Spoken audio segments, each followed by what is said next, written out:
Salve, salve galerinha do primeiro ano, aqui é o professor Rosinaldo Aguiar. Vamos continuar a falar sobre a cartografia. Dessa vez nós vamos falar um pouco sobre a cartografia temática, abordando especificamente, entendendo um pouquinho sobre a questão dos mapas temáticos e os gráficos, tá? Então, em primeiro lugar, vamos começar primeiro aqui entendendo o que é a cartografia, o que são mapas temáticos, tá? Que é o principal objetivo da cartografia temática, entender os mapas temáticos. Os mapas temáticos são aqueles que fazem referência a um assunto, a um tema específico da geografia e apresentam várias formas de representação qualitativa e quantitativa de acordo com o assunto analisado.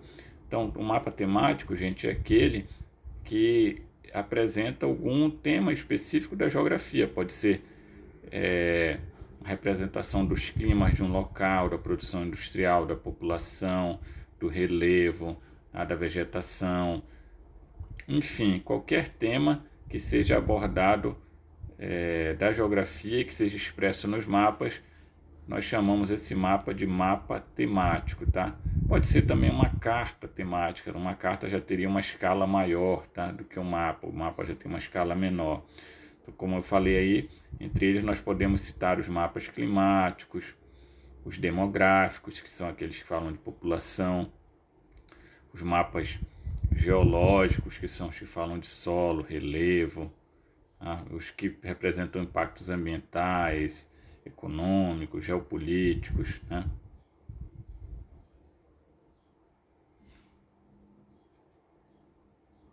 Os mapas temáticos ou especializados surgidos no século XIX, eles assumem uma importância fundamental nas representações atuais do espaço geográfico. Por quê, gente? Porque hoje a necessidade de levantar dados geográficos para vários fins, como a construção de estradas, de usinas, a avaliação de solos para a agricultura e até mesmo a abertura de pequenas empresas, provocou o aparecimento de firmas especializadas na prestação desses serviços. Então, hoje, para todo lugar que a gente... para todo meio de comunicação que a gente utiliza, nós podemos, hora ou outra, nos depararmos com mapas, com gráficos, tá? Então é uma forma simples de expressar informações.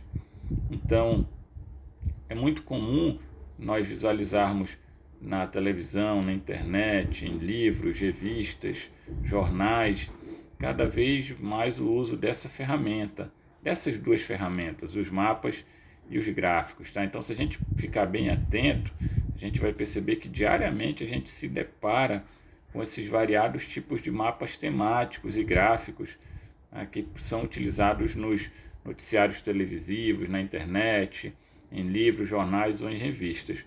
E aí, para a gente entender, extrair o máximo de informações possíveis dessas formas de comunicação, é que é necessário a gente entender a linguagem que eles utilizam, para a gente aprender a decodificar, a extrair os símbolos e convenções que eles utilizam, né? A cartografia temática ela serve para isso, para a gente entender os mapas temáticos, né? Então, a cartografia temática ela é usada na elaboração de mapas temáticos e cartogramas, né? A cartografia temática são convenções, símbolos e cores que são usadas para que haja uma melhor compreensão de um tema exposto e onde esse tema está sendo exposto, ou seja, o espaço geográfico onde ele está sendo exposto. Os mapas eles podem mostrar mais do que a localização dos fenômenos no espaço e sua proporção. Então, quando a gente pensa em mapa, a gente pensa logo em localização, né? E usar essa ferramenta para localizar alguma coisa. Mas os mapas eles não servem só para localizar alguma coisa.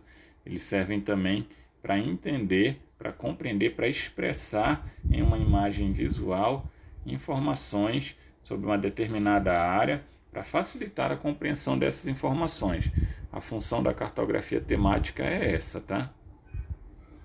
Então, quando a gente fala de cartografia temática, e, consequentemente, de mapas temáticos, de gráficos, a cartografia temática, ela, através dos mapas, ela pode representar fenômenos sociais e naturais que são expressos em 4 formas diferentes: a forma qualitativa, quantitativa, de classificação e dinâmica, tá? Vamos entender um pouquinho disso aqui. Então, o mapa que representa uma informação qualitativa, ele responde à pergunta o quê? Ele representa os diferentes elementos cartografados, cidades, rios, indústrias, climas, cultivos, etc., em diversos tipos de mapas. Ou seja, ele tenta expressar, ele tenta responder a pergunta sobre qual é o tema tratado, o que o mapa está tentando nos mostrar, né? Então, a forma qualitativa tenta nos apresentar elementos que vão expressar a qualidade, aspectos, adjetivos de determinados locais, tá? A maneira quantitativa elucida a dúvida sobre quanto, indica, por exemplo, a população urbana e o tamanho da cidade, o total da produção industrial, entre outros aspectos, permitindo a comparação entre diferentes territórios. Então, a maneira quantitativa já tenta nos mostrar mais, falar mais de quantidade mesmo. Trata de um fenômeno para nos apresentar informações sobre a quantidade de um determinado fenômeno que ocorre em um determinado local. Quanto é a população urbana de um local, quanto é a produção industrial de um local, quanto é a área desmatada em um determinado espaço, né? Quanto é o crescimento econômico de uma determinada área, né? Aí a gente tem também o mapa temático que trata de classificação. Ele registra a ordenação e a hierarquização de um fenômeno em um determinado território. Por exemplo, a ordem das cidades no mapa da hierarquia urbana brasileira, ou a ordem de altitudes no mapa hipossométrico, que é um mapa de relevo, tá? Um mapa hipossométrico, ele mostra o relevo de um local. Então, o mapa de classificação, ele tenta mostrar uma ordem e uma hierarquia em um determinado local, tá? Então, o mapa, por exemplo, que mostra a classificação das cidades de acordo com a sua importância, é um mapa de classificação. A altitude de um determinado local, é um mapa de classificação, tá? Também a gente tem um mapa temático dinâmico, que ele mostra a variação de um fenômeno ao longo do tempo e sua movimentação no espaço geográfico, fluxo de população no território brasileiro, fluxo de mercadorias no comércio internacional, entre outros, né? Então, o mapa dinâmico, ele já tenta mostrar como um fenômeno foi mudando, foi ocorrendo num determinado período em uma determinada área, como a população de um local foi crescendo, né? Como foi aumentando o comércio numa área. Então, o mapa ele também tem a capacidade de mostrar essa informação. E aí, gente, a cartografia temática, para mostrar essas informações, ela utiliza símbolos, cores, linhas, texturas, né, formas que podem ser utilizadas pelo cartógrafo, né? Então, a gente tem aqui, por exemplo, os métodos de representação da cartografia temática. Então, por exemplo, quando um mapa ele tenta expressar qualidade, ele tenta tratar da presença, da localização, da extensão, das ocorrências de fenômenos em um determinado local, eles podem ser classificados por critérios estabelecidos por ciências que estudam esses fenômenos. Então, conforme os fenômenos se manifestam em pontos, linhas ou áreas no mapa, nós podemos utilizar esses pontos, essas linhas, essas áreas, que terão uma variação visual com propriedade de perspectiva compatível com a diversidade, que é o visual, tá? Então a gente vai usar aqui para expressar qualidade, para mostrar informações de fenômenos que ocorrem em um determinado lugar, né? A gente vai utilizar símbolos, linhas, cores, né? Texturas. Então, nessa primeira, aqui nesses três primeiros conjuntos de símbolos que a gente vê aqui, forma, orientação, cores, são símbolos que podem ser utilizados. Então, os pontos que a gente vê aqui, esses pontos, a gente pode utilizar para expressar diversas informações. Então, se a gente quer expressar, por exemplo, uma cidade, quer identificar algum local em um determinado espaço, a gente quer mostrar a relevância de uma determinada área, a gente pode utilizar esses símbolos aqui, o triângulo, um tracinho, uma cruzinha, uma estrelinha, uma bolinha, são símbolos que podem ser utilizados. Ou a gente pode utilizar até mesmo os chamados símbolos evocativos ou icônicos, que são, por exemplo, aí a gente vê aí a figura de um algodão, milho, trigo, uva. A gente pode utilizar esses símbolos também para expressar a informação de um determinado local. A gente pode utilizar também essas linhas que a gente vê aí embaixo, né, nesse quadrado maior aí, a forma, né? A gente pode utilizar isso na chamada manifestação linear. Na manifestação linear, a gente pode expressar rodovias, ferrovias, né, que podem ser utilizadas usando esses símbolos. A gente pode também, quando a gente quer destacar uma determinada zona ou mostrar diferenças entre áreas, a gente pode utilizar as cores. Por exemplo, quando a gente vai falar de altitude, é utilizado muito a cor laranja para mostrar uma área mais elevada. Quando a gente quer falar de água, é utilizado muito a cor azul, ou de vegetação a cor verde, né? Então, essas cores elas podem ser empregadas. Agora a gente também pode falar das chamadas representações ordenadas, que mostram a ordem de determinado fenômeno local, a ordem das cidades, né? A ordem de circulação de pessoas. A gente pode utilizar aí a variação de valor em formas de linhas, ou então de círculos. Conforme o tamanho do círculo, quanto mais ele pintado de preto está, mais importância tem o local. Ou podemos usar as texturas, né? Então, a gente pode utilizar diferentes formas. Quando a gente quer representar quantidade, quando nós queremos expressar um fenômeno e mostrar esse fenômeno ele ocorre com maior expressão, em maior volume numa determinada área, nós podemos utilizar círculos. Quanto maior o tamanho do círculo, maior aquele fenômeno, mais aquele fenômeno ocorre naquele local. Ou quanto mais grossa é uma linha, mais aquele fenômeno ocorre naquele local. Então a gente tem diferentes métodos de utilizar, como nós vamos ver aqui nesses três mapas.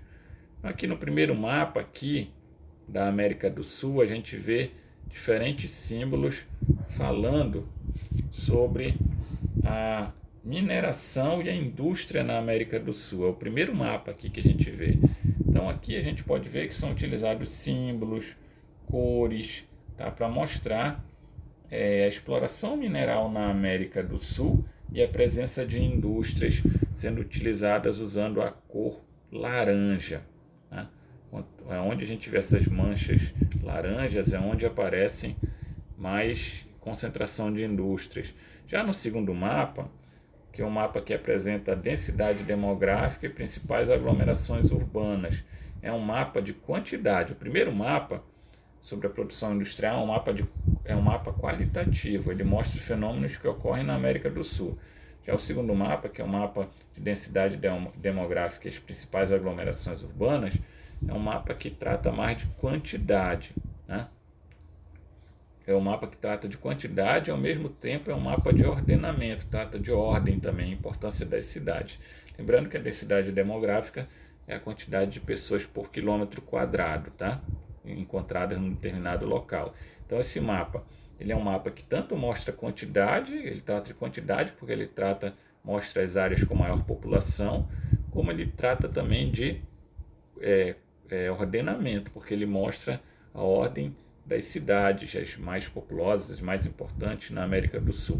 E o terceiro mapa é um mapa da França, sobre o tráfego ferroviário. Quanto mais grossa é a linha, quanto maior é a espessura da linha, maior é o volume de trens que circulam nas linhas que são mostradas no mapa. Então esse mapa é um mapa que trata tanto de quantidade quanto também de ordenamento, mas o principal objetivo dele é mostrar a quantidade mesmo, é o volume do tráfego ferroviário verificado na França. Então nos mapas a gente pode ver melhor como se empregam essas informações que eu acabei de falar, que não são informações tão simples, né? Mas que ao visualizar no mapa a gente pode entender melhor.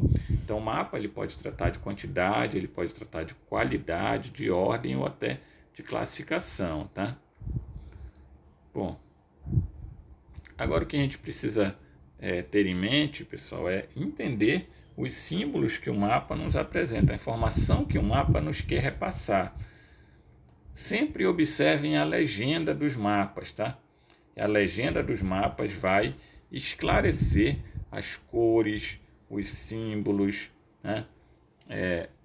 Que são as linhas que são empregadas em um mapa. Nunca deixem de observar a legenda. Nós temos também um outro recurso muito utilizado também pela cartografia, gente, que é a chamada anamorfose geográfica. Eu não coloquei aqui a anamorfose geográfica, mas vocês vão ver a anamorfose geográfica lá na página 75 do livro, que é um tipo particular de mapa temático em que as áreas dos países elas são mostradas em tamanhos proporcionais à importância da participação desse país no fenômeno representado no mapa, tá? É a anamorfose geográfica. Então, se vocês observarem lá na página 75 do livro, vocês vão ver uma anamorfose que trata da população mundial, a estimativa da população para 2030. E aí vocês vão ver que quanto maior o tamanho do país representado, maior será a população desse país em 2030. É a chamada anamorfose. Essa anamorfose da página 75, os países eles são representados através de quadrados e retângulos. E aí quanto maior o tamanho do retângulo do país, maior será a população desse país no ano de 2030. Tá? Era para eu ter colocado aqui a anamorfose, mas vocês vão poder visualizar uma anamorfose na página 75 do livro. Tá? E os gráficos eles são uma maneira de expressar informações numéricas através de linhas, formas. Tá? Um gráfico ele estabelece uma relação entre as informações da realidade que podem ser expressas numericamente. Então, é uma forma de representar uma informação através de números. Né? Então a gente tem aqui, por exemplo, esse primeiro gráfico é um gráfico que a gente chama de gráfico de linha. Tá? A variação da linha mais para cima ou mais para baixo, ela mostra a variação do fenômeno. Então, por exemplo, aqui a gente tem a inflação do Brasil em 2014. Então a linha, às vezes ela está lá em cima, às vezes ela está lá embaixo. Então ela expressa essa variação da inflação em cada mês de 2014 de uma forma que é facilmente perceptível a variação da inflação nesse ano. É de fácil entendimento a variação da inflação. Mas a gente tem também, se vocês forem lá no livro e observar a página 77, vocês vão ver os gráficos de barras, vocês vão ver os gráficos de coluna. Aqui eu coloquei também outro exemplo de gráfico, que é o gráfico de setores, também conhecido como gráfico de pizza, onde há um gráfico, é um círculo, que todo círculo tem 360 graus de circunferência, e esse círculo ele é dividido em fatias. Quanto maior a fatia, maior é o percentual de uma determinada informação que o gráfico tenta repassar. A soma de todas as fatias dá 100%. Né? 100%. E a soma de todas as fatias também dá os 360 graus da circunferência.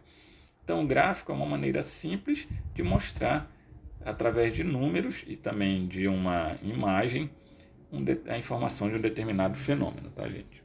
Bom, é isso. Não quero mais me prolongar.